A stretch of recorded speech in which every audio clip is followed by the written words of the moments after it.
Bonjour, aujourd'hui c'est lundi et je suis heureux de te retrouver pour une nouvelle série de prières inspirées où tu vas être encouragé à recevoir la paix du Seigneur, la paix de Dieu, la douceur intérieure. Je prie que le Seigneur puisse t'amener cette paix profonde, cette paix qu'il t'a promis, que tu puisses le vivre au milieu de la tempête, au milieu du bruit, au milieu des choses de la vie, des situations difficiles de la vie. Le Seigneur t'a promis sa paix et cette paix, elle est pour toi. Je prie que tu puisses la vivre cette semaine, que quelque chose de nouveau se passe dans ton cœur afin que tu puisses vivre les situations que tu vis avec une paix profonde et surnaturelle au nom de Jésus-Christ. Alors, en préparant cette série, je l'ai préparée parce que je me suis souvenu d'un rêve que j'ai fait il y a environ 2 ans. Dans ce rêve, je disais que j'aimais le silence. Et à ce moment-là, lorsque j'ai dit j'aime le silence, je me suis mis sur le sol, allongé ou à genoux, par terre, pour prier et pour entendre Dieu, alors qu'il y avait pas mal de personnes qui étaient autour de la table sur laquelle j'étais auparavant. Et alors que je me suis retrouvé sur le sol, j'ai pris ma Bible et je cherchais un espace vide sur un carton de prière inspirée. Vous savez, les cartons où je prenais mes notes, pour prendre des notes. Et j'ai commencé à prendre des notes dans ce rêve et à écrire « Silence dans la tempête ». Calme dans la tempête, silence pour écouter, silence pour entendre et connaître la volonté de Dieu. Et je me souviens que lorsque j'avais fait ce rêve, j'avais prêché un message dans notre église Plénitude. Et ça a été d'ailleurs jusqu'à aujourd'hui, je crois que c'est le 3e message qui a été le plus écouté de l'église et qui parlait de calme intérieur et de paix intérieure. Et j'ai pu le mettre également sur ma chaîne YouTube. Et là encore, c'est beaucoup de personnes ont écouté ce message suite à ce rêve que j'ai reçu de la part du Seigneur, et je sentais que Dieu voulait que je partage avec toi sous forme de série ce thème de la paix, du silence et du calme intérieur. Alors on est lundi et comme chaque lundi, je salue des frères et des sœurs qui sont dans une ville, dans le monde, et aujourd'hui je veux saluer les frères et les sœurs qui sont à Montréal, donc au Québec, au Canada. Que le Seigneur vous bénisse abondamment alors que vous vivez à Montréal. Et si vous avez l'occasion de venir à Montréal, eh bien, en ce moment, on a vécu l'été indien et avec ces couleurs magnifiques de l'automne. Si vous venez au Canada, si vous venez au Québec, la meilleure période, c'est vraiment les 2 premières semaines d'octobre pour vivre cet été indien. C'est inégalable. Et si vous voulez manger quelque chose à Montréal, il faut absolument manger de la poutine. C'est vraiment très bon la poutine. Alors soit on déteste, soit on aime. Moi, j'aime beaucoup. Que Dieu vous bénisse en tout cas. Et ça va avec le thème de la semaine également parce que c'est une région qui est paisible. On vit ici dans un endroit qui est paisible et c'est sûr que si vous venez à Montréal, eh bien, il faut venir visiter le centre MCI qui se trouve à peu près à 3/4 d'heure, 1 heure de Montréal. Je veux aussi remercier, avant d'entrer dans le vif du sujet et la pensée du jour, remercier tous les partenaires. Je veux prendre le temps de vous remercier, vous tous qui soutenez l'œuvre de Dieu MCI mensuellement. C'est grâce à vous que vous êtes vous-même bénis et que des hommes et des femmes partout dans la francophonie, y compris à Montréal, sont bénis, peuvent recevoir le Seigneur, être touchés par le Seigneur, consolés, édifiés, construits, guéris, remplis du Saint-Esprit parce que vous soutenez l'œuvre de Dieu. Alors la semaine dernière, on avait fait une série ensemble. J'avais partagé que je ne suis pas le Seigneur, mais je suis, donc du verbe suivre le Seigneur. On n'est pas appelé à être les seigneurs, mais c'est lui le Seigneur. On doit se soumettre à lui et on doit faire attention à la voix qui nous dit de monter. Il y a une voix de Dieu, c'est celle qui nous dit de monter pour plus de révélation, plus d'intimité avec le Seigneur. Mais il y a une autre voix, celle du diable, qui nous dit de monter. Et là, c'est un orgueil voilà, charnel, humain, des choses humaines, etc. Alors, vous avez posé cette question, sur quoi tu bâtis ta vie ? Sur quoi tu bâtis ta vie. Et avec Annabelle, on avait parlé de 3 niveaux de distinction dans notre vie. Et finalement, le 3e niveau, c'est celui où nous ne vivons plus pour nous-mêmes, mais on vit vraiment pour la gloire de Dieu. Et on avait terminé par un psaume où on a rendu gloire à Dieu. Rappelez-vous, on a prié encore, je rends gloire à Dieu pour ceci. Je glorifie le Seigneur pour cela. Alors, est-ce que tu es prêt à partager la pensée du jour ensemble? Alors, la devise de prière inspirée, je la rappelle également chaque lundi. Voici cette devise: quels que soient les problèmes que tu rencontres et jusqu'à l'imminent retour de Jésus, arrête-toi pour prier et lire ta Bible tous les jours, marche dans l'amour et dans l'esprit, persévère dans la foi et dans la sainteté. Et donc cette pensée du jour aujourd'hui que je partage avec toi, ça va être sur ces 2 premiers mots, arrête-toi. C'est tout. arrête-toi. Alors il ne s'agit même pas aujourd'hui de partager sur s'arrêter pour prier ou pour lire la Bible, mais non, vraiment juste de s'arrêter. Il y a quelqu'un qui a besoin de s'arrêter et le passage que le Seigneur m'a mis à cœur, il se trouve dans Genèse au chapitre 25 et on va le lire avec toi, Marie. Ses enfants grandirent. Ésaü devint un habile chasseur, un homme des champs. Mais Jacob fut un homme tranquille qui restait sous les tentes. Alors Jacob était un homme tranquille, merci Marie. Il était un homme, en fait, en hébreu c'est tam, c'est tout simple comme mot tam. Jacob était tam, il était tranquille. Et en fait, c'est traduit souvent par parfait, par complet, par accompli. Toutes les fois où on trouve ce mot dans l'Ancien Testament, c'est la seule fois où il est traduit comme tranquille. Donc, ça nous montre en fait quelque part quand même, puisque ça fait partie de la signification de ce mot-là. Jacob était parfait, Jacob était complet, Jacob était accompli, Jacob était tranquille. Donc, on a d'un côté Ésaü, en fait, lui, c'est un chasseur, voilà, c'est un homme de la campagne, il chasse, il court, voilà, c'est quelqu'un qui est actif. Et Jacob, lui, il est juste tranquille. Et on voit la différence entre les deux types de caractères. Parfois, on court comme Ésaü. On court comme Ésaü, on fait beaucoup de choses pour trouver parfois dans le monde ou dans les choses du monde ou chez les gens quelque chose qui nous manque. On est un peu semblable à Ésaü. Vous voyez, Ésaü, il part comme s'il lui manquait quelque chose, mais Jacob, lui, il est parfait, il est accompli. Il a ce qu'il faut. Et en fait, du coup, comme il a ce qu'il faut, il reste paisible, tranquille. Il n'a pas besoin d'aller courir. Il y a des gens, ils vont constamment faire les magasins. Tu vas faire les magasins tous les jours, toutes les semaines. Parce qu'en fait, tu as toujours besoin d'avoir quelque chose que tu n'as pas. Et sinon, tu peux rester tranquille à la maison. Tu es satisfait. Comme Paul pouvait en parler. Voilà, ils se sont satisfaits de ce qu'ils avaient. Aujourd'hui, le Seigneur veut t'encourager à ne pas courir, mais à t'arrêter. À t'arrêter comme Jacob et à être tranquille, paisible, à prendre le temps de t'arrêter. On se court trop, on se fatigue trop, on s'aperçoit bien au bout d'un moment que les choses de ce monde et que les gens ne peuvent pas nous combler et répondre à nos besoins. Alors, que cherches-tu vraiment à courir comme ça? Je pensais à Azaël, c'était un homme dans l'Ancien Testament. La Bible dit qu'il avait les pieds légers comme une gazelle. Et en fait, on le voit à un moment, il court comme ça, d'ailleurs un petit peu bêtement, puisqu'il va commencer à courir derrière un homme de guerre et il va se faire tuer. Il avait les pieds comme une gazelle. Il courait bien, il courait vite, mais il n'a pas fait attention. Fais attention, mon frère, ma sœur, de t'arrêter. Arrête de courir comme une gazelle, mais que tu puisses aujourd'hui t'arrêter. Même pas forcément pour, comme je le disais, lire la Bible ou prier, mais juste pour rester tranquille. Reste tranquille devant le Seigneur. Amen. Alors on va lire le passage de l'encouragement du jour avec Marie dans l'évangile de Marc. Ce même jour, sur le soir, Jésus leur dit « Passons à l'autre bord ». Après avoir renvoyé la foule, ils l'emmenèrent dans la barque où il se trouvait. Il y avait aussi d'autres barques avec lui. Il s'éleva un grand tourbillon et les flots se jetaient dans la barque au point qu'elle se remplissait déjà. Et lui, il dormait à la poupe sur le coussin. Ils le réveillèrent et lui dirent « Maître, ne t'inquiètes-tu pas de ce que nous périssons ?» S'étant réveillé, il menaça le vent et dit à la mer « Silence, tais-toi !» Et le vent cessa et il y eut un grand calme. Puis il leur dit « Pourquoi avez-vous ainsi peur ? Comment n'avez-vous point de foi ?» Ils furent saisis d'une grande frayeur et ils se dirent les uns aux autres « Quel est donc celui-ci à qui obéissent même le vent et la mer ?» Amen. Alors voilà un passage bien connu, c'est celui de cette tempête et Jésus dit donc au verset 35, il dit « Passons à l'autre bord ». Ça veut dire qu'il y a certaines tempêtes dans nos vies qui viennent pas du Seigneur, mais qui viennent à cause d'une direction du Seigneur. Dieu t'a amené quelque part et à cause de cette direction, te voilà maintenant dans une tempête. Comme le prophète Jérémie qui disait « Mais Seigneur, je n'ai pas refusé d'être pasteur ». Et il se retrouve là dans une forme de tempête, la persécution.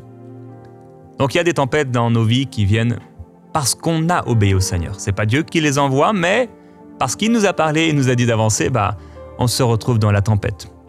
Et il est écrit, après avoir envoyé la foule, donc ils vont l'emmener dans la barque, et il y a peut-être un un morceau de phrase qu'on oublie souvent, où il est écrit « Il y avait aussi d'autres barques avec lui ». Vous vous souvenez de ça? Souvent, on voit Jésus dans la barque et on s'imagine que la barque est seule. Mais il y avait d'autres barques qui étaient avec lui. Est-ce que vous vous souvenez de ça? Les autres barques qui étaient là avec lui, alors que Jésus dormait dans la barque. Et ça nous montre que souvent, on a l'impression d'être les seuls dans le problème. On a l'impression d'être les seuls dans la tempête. On oublie qu'il y a d'autres barques. Et parfois, je parle avec des frères ou autres, et on a l'impression ou ils ont l'impression d'être seuls et qu'ils sont les seuls sur terre à vivre la chose. Et je les encourage en disant, mais tu n'es pas seul. Tu n'es pas seul. Et je dis souvent, ce n'est pas anormal. La situation dans laquelle tu vis, elle n'est pas anormale. Ce sont les mêmes difficultés.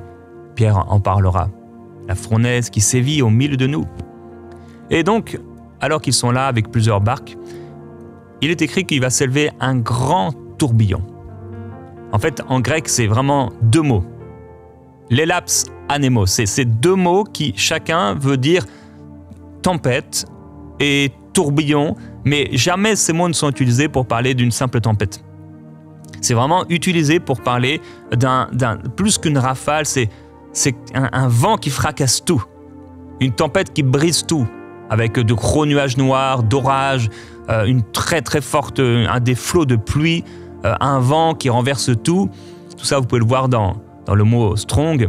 Et donc, c'était pas une simple tempête, c'était vraiment une grosse tempête. Et qu'est-ce que fait Jésus au milieu de cette grosse tempête, de cet orage terrible? Il dort. Et lui, il dormait à la poupe. Alors Jésus est censé être le leader, il est censé être devant, mais il est à l'arrière. Jésus, tu es censé être là, réveillé, au milieu de ma tempête, mais tu es à l'arrière. Et d'ailleurs, à l'arrière, c'était là où on se mettait, donc à la poupe, à côté du Seigneur Jésus-Christ, pour pagayer, donc pour ramer. On se mettait à cet endroit-là, donc c'était quand même quelque part un endroit où on pouvait diriger le bateau. Mais au lieu de diriger le bateau, Jésus dort dans le bateau. Et non seulement il dort dans le bateau à la poupe, donc à l'arrière du bateau, mais il dort sur un coussin. Et vraiment, le terme qui est utilisé, c'est un oreiller. Il dormait sur un oreiller. Comment c'est possible de dormir dans une tempête? On ne parle pas de la pluie. Déjà, imagine-toi, tu dors sous la pluie. Tu es à l'extérieur, tu es dans la barque, tu dors sous la pluie. Déjà, tu te sens les gouttes là qui te tombent dessus. Des fois, et si tu as 2-3 gouttes qui vont te tomber dessus dans la nuit, tu vas te réveiller, tu vas te demander qu'est-ce qui se passe. Lui, c'est pas quelques gouttes. Il y a vraiment un fracas, il y a un vacarme, il y a du bruit, il y a de la pluie et des grosses gouttes de pluie, plus que des grosses gouttes, parce qu'en fait, c'est vraiment des flots qui commencent à remplir la barque, et au point où les disciples pensent que c'est fini, qu'ils sont en train de mourir, alors qu'ils ont déjà vu des tempêtes. Mais celle-là, c'est pas une tempête comme les autres. Donc la barque, ça veut dire que même le coussin, l'oreiller sur lequel Jésus dormait, il était trempé. Et Jésus lui-même devait être trempé. Et pourtant, il réussit à dormir en étant trempé. Waouh! Et en même temps, Jésus, le leader qui devait nous diriger, il est là, il est confortable. En tout cas, plus confortable que nous. Et il dort. Et il reste là dans la tempête. Et donc, il se lève, on le sait, et va dire « Silence, tais-toi ». C'est pas à nous que Jésus dit de se taire dans la tempête. Jésus ne nous dit pas de se taire, de nous taire. Mais Jésus parle à la tempête. Et il dit à la tempête, tais-toi. Jésus ne nous parle pas avec violence, non, il nous parle avec amour, avec douceur, mais c'est à la tempête qu'il parle avec violence, avec une telle autorité, avec une telle force. Et les disciples vont être vraiment étonnés. Et il va leur dire, mais comment n'avez-vous pas cru? Comment n'avez-vous pas eu de foi? Et quand tu connais intimement Jésus, c'est pas la peur qui vient, mais eux, ils vont être saisis d'une grande frayeur. Mais quand tu le connais intimement, tu n'as pas peur. Tu as la paix, tu as la joie. C'est comme Goliath lorsqu'il s'est avancé dans le champ de bataille. Si c'était un bon père, peut-être ça l'était, s'il avait des enfants.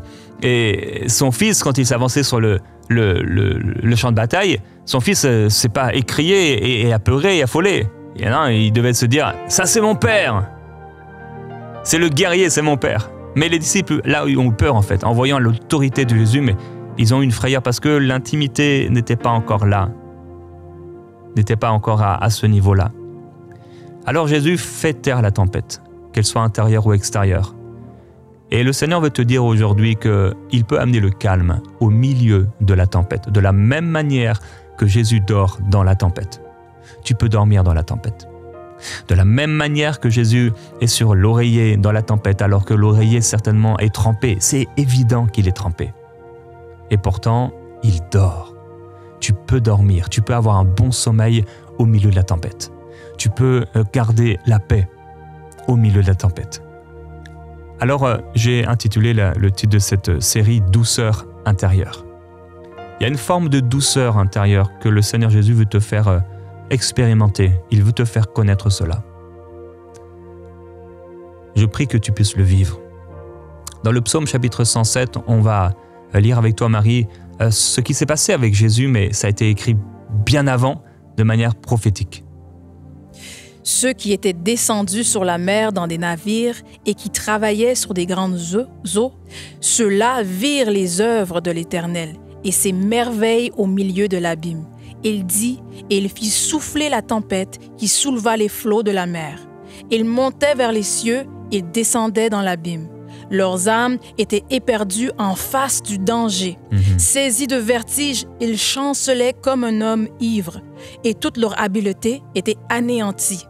Dans leur détresse, Amen. Ils criaient à l'Éternel, et il les délivra de leurs angoisses. Il arrêta la tempête, ramena le calme, et les ondes se turent. Ils se réjouirent de ce qu'elle s'était apaisée. Amen. Et l'Éternel les conduisit au port désiré. C'est ce que le Seigneur va faire avec toi. Alors c'est vrai qu'on peut être comme ces hommes dans nos vies, saisis de vertige, chanceler. Tu te dis, mais comment je vais rester debout? Tu es comme un homme qui chancelle, comme un homme ivre. Toute ta sagesse ne te sert plus à rien. Tu as essayé, tu as calculé, mais voilà, le problème est là, la réalité te dépasse complètement. Tu es saisi de vertige, mais merci Seigneur, dans leur détresse, qu'est-ce qu'ils ont fait? Ils ont crié à l'Éternel. Ils ont crié à l'Éternel et il les a fait sortir de leurs angoisses. Il a arrêté, il a calmé la tempête et les flots se sont tus. Qu'est-ce qu'il est en train de décrire le psalmiste? De qui parle-t-il? Il parle du Seigneur Jésus-Christ. Il parle plus généralement de notre Dieu. Et ils se réjouirent de ce qu'il s'était apaisé. L'Éternel les conduisit au port désiré. Je veux dire aujourd'hui que le Seigneur va t'amener au port désiré. Il va t'amener là où tu dois aller. Ne t'inquiète pas. Même si à un moment, tu dois t'arrêter quelque part, t'échouer sur une île, il y aura un autre bateau. Parce que c'est le Seigneur, le chef du bateau, le capitaine. N'aie pas peur. Ne t'inquiète pas. Le Seigneur t'amènera à bon port. Et le Seigneur te donne sa paix. C'est ce qu'Ésaïe avait prophétisé au chapitre 53 de son livre. Mais il était blessé pour nos péchés, Ouais. brisé pour nos iniquités. Le châtiment qui nous donne la paix est tombé sur lui. Et c'est par ses meurtrissures que nous sommes guéris. Amen. Alors, la paix de Dieu, c'est une promesse. De la même manière que le pardon de nos péchés, c'est une promesse. De la même manière que tu peux être sûr d'avoir été pardonné de tes péchés, de la même manière tu peux être sûr que la paix, c'est pour toi. C'est ce que Jésus dira dans Jean chapitre 14. Il dit « Je vous laisse ma paix, je vous donne ma paix. Je ne vous donne pas comme le monde donne. Que votre cœur ne soit pas troublé, ni craintif. Pas de peur, pas de crainte dans ton cœur, au nom de Jésus-Christ. Et je prie dès maintenant, Père, que ta paix s'installe dans le cœur de mon frère, de ma sœur. Cette paix surnaturelle qui descend du ciel et qui vient habiter dans notre cœur. Cette paix que tu avais au milieu de la tempête, parce qu'en toi, il n'y avait aucune peur, il n'y avait aucune crainte. Au milieu de la tempête, tu avais la paix. Tu savais que rien ne pouvait t'arriver. Tu savais que ton futur était assuré dans les mains du Père. Et tu as pu dormir alors que les vagues entraient dans la barque. Tu as pu dormir alors que le bateau, la barque était malmenée de toutes parts. tu es resté tranquille. Tu avais confiance non seulement pour toi, mais également pour les disciples. Non seulement pour ceux qui étaient dans ta barque, mais ceux aussi qui étaient dans les autres barques alentour. Même si tu avais les yeux fermés, Seigneur Jésus, tu voyais tout, tu savais tout. Et tu contrôlais tout, tu gérais tout. Je veux déclarer, Seigneur, dans la vie de quelqu'un aujourd'hui, que tu es celui qui contrôle tout, qui voit tout, qui gère tout. Oh, tu es le capitaine. Je déclare que tu es le capitaine de sa vie. Tu es le capitaine dans le bateau. Tu es le capitaine, Seigneur Jésus-Christ, et tu l'amèneras à bon port. Oh, mon frère, ma soeur, ne t'inquiète pas, car le Seigneur te dit qu'il est le capitaine. Il va te mener, il va t'amener et te faire naviguer jusqu'au bon port. Au nom de Jésus-Christ, ne t'inquiète pas, n'aie pas peur, mais fais-moi confiance, dit le Seigneur, et adore ton Dieu.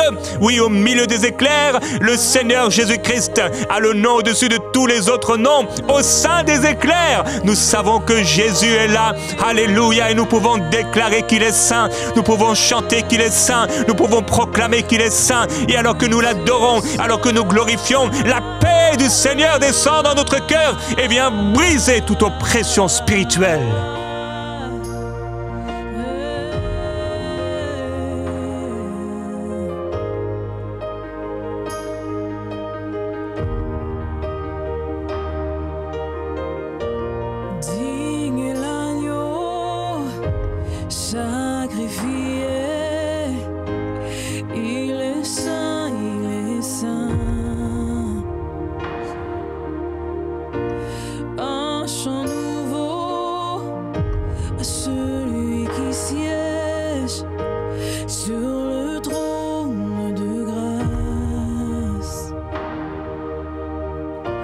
Saint, oui, saint, trois fois saint, est le Seigneur Tout-Puissant, qui est et qui vient. Je chante avec la création, louange au roi des rois. Oui, tu es tout pour moi, et je veux t'adorer.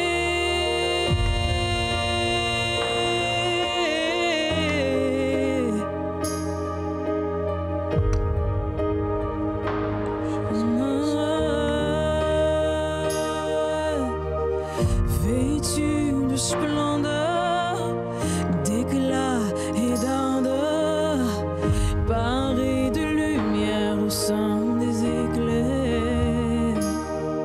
Oui, Jésus. Jésus, ton nom est source de vie, d'autorité. Alléluia. Insaisissable vérité. Oui, tu es saint. Saint, oui, saint, trois fois saint, est le Seigneur Tout-Puissant, qui est et qui revient. Je chante avec la création, louange au roi des rois. Oui, tu es tout pour moi, et je veux t'adorer. Saint, oui, saint, trois fois saint, est le Seigneur Tout-Puissant, qui est et qui revient. Je chante avec la création, louange au roi des rois. Oui, tu es tout pour moi, et je veux t'adorer. Alléluia, je veux t'adorer, Seigneur.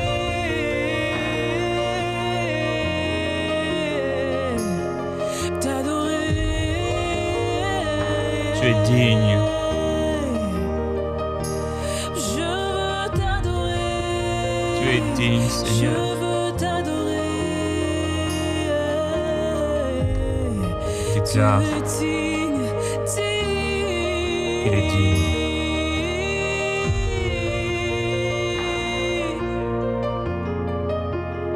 Tu es digne.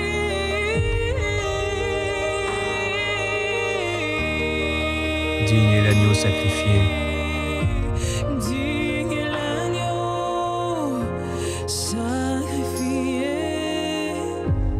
Il est saint, il est saint. Un chant nouveau à celui qui siège sur le trône de grâce. Digne l'agneau. Digne l'agneau sacrifié. Il est saint, il est saint. Un chant nouveau à celui qui siège sur le trône de grâce. Tu es saint, Seigneur. Saint, oui, saint, trois fois saint, et le Seigneur tout-puissant, qui était et qui vient. Je chante avec la création, louange au roi des rois. Oui, tu es tout pour moi, et je veux t'adorer. Saint, oui, saint, trois fois saint, et le Seigneur tout-puissant, qui était et qui vient. Je chante avec la création. Je chante avec la création, louange au roi des rois. Oui, tu es tout pour moi, et je veux t'adorer.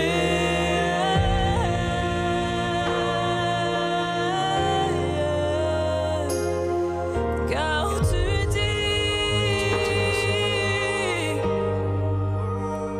car tu dis.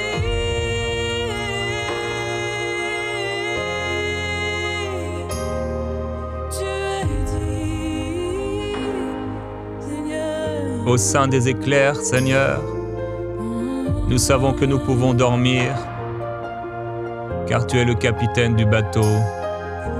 Rien ne va nous arriver. Rien de mal ne va nous arriver. Mais nous avons la paix et nous recevons la paix.